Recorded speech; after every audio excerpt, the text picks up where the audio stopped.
Present by Shubham films, mix by Pallavi recording studio Mathiya मोड़, कंचन इब्राहिमपुर।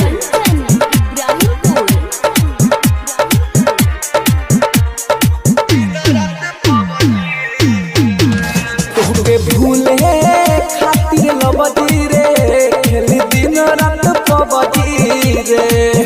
तोहके भूले खातिर लबदी रे खेली दिन रात पबजी रे।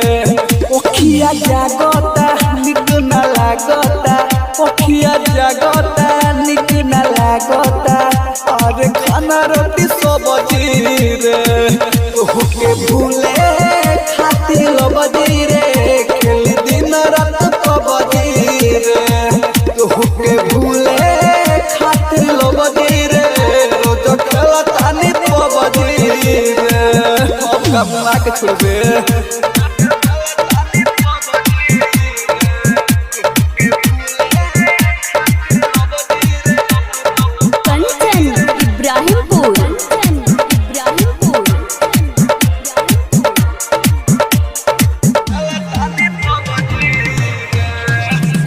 भरवा घरवा छोड़ी रही बहरा रे। हो प्यार कोई के धोखा दी होले जखम गहरा रे। हो दिन भरवा घरवा छोड़ी रही बहरा रे। हो प्यार कोई के धोखा दी होले जखम गहरा रे। सुन तोरा चक्कर में पिटता रे बाबूजी रे।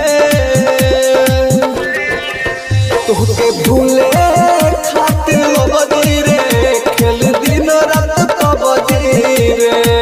तोहके भूले खातिर लबदी रे खेल दिन रात पबजी रे।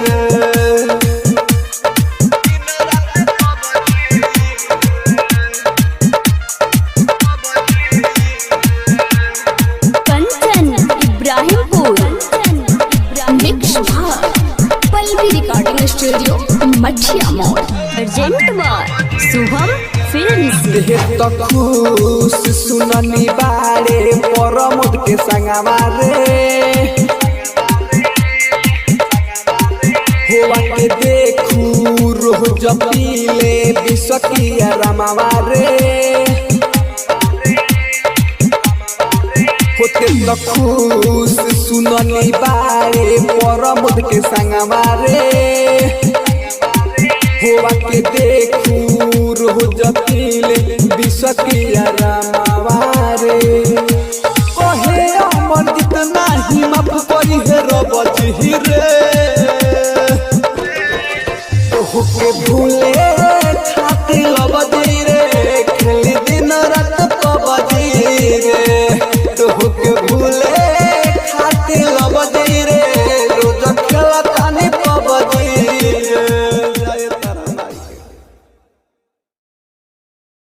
नमस्कार, हर हर महादेव। हम मनीराम भोजपुरी, आप सबका दोस्त, आप सबका भाई।